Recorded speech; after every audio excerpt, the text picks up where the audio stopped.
যাদবপুরে অশান্তি নিয়ে হাইকোর্টে ফের মামলা। পুলিশের বিরুদ্ধে সরব পড়ুয়াদের একাংশ বারবার তাদের জিজ্ঞাসাবাদের জন্য ডেকে পাঠাচ্ছে পুলিশ। 7ই মার্চ জিজ্ঞাসাবাদের জন্য ডাকা হয়, সেদিন পুলিশের পক্ষ থেকে মোবাইল চাওয়া হয়। গতকাল আদালতের দৃষ্টি আকর্ষণ করেন আইনজীবী শামীম আহমেদ।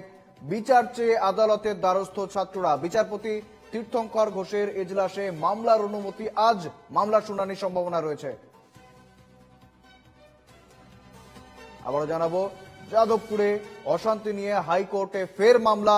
পুলিশের বিরুদ্ধে সরব পড়ুয়াদের একাংশ বারবার জিজ্ঞাসাবাদের জন্য ডেকে পাঠাচ্ছে পুলিশ। 7ই মার্চ জিজ্ঞাসাবাদের জন্য ডাকা হয়, সেদিন পুলিশের পক্ষ থেকে মোবাইল চাওয়া হয়। আজ ফের তাদের তলব করা হয়েছে। আদালতের দৃষ্টি আকর্ষণ আইনজীবী শামীম আহমেদের। বিচার চেয়ে আদালতের দ্বারস্থ ছাত্ররা। বিচারপতি তীর্থঙ্কর ঘোষের এজলাসে মামলার অনুমতি। আজ মামলার শুনানির সম্ভাবনা রয়েছে।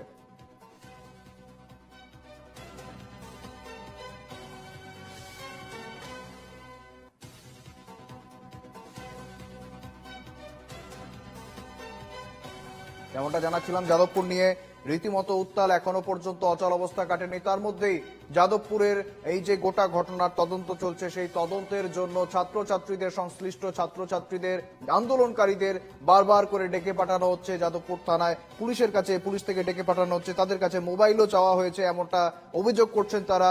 যে কারণে তারা আদালতের আইনের আদালতের দ্বারস্থ হয়েছেন। বিচারপতি তীর্থঙ্কর ঘোষের এজলাসে মামলা দায়েরের অনুমতি করা হয়েছে। পুলিশের বিরুদ্ধে এই মামলা আজকে সেই মামলার শুনানির সম্ভাবনা রয়েছে।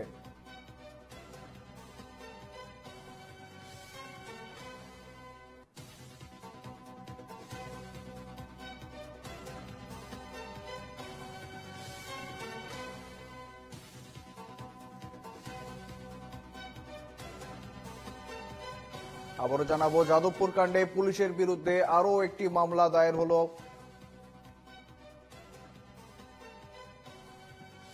7ই মার্চ জিজ্ঞাসাবাদের জন্য ডাকা হয়, সেদিন থেকে পুলিশের পক্ষ থেকে চাওয়া হয় মোবাইল।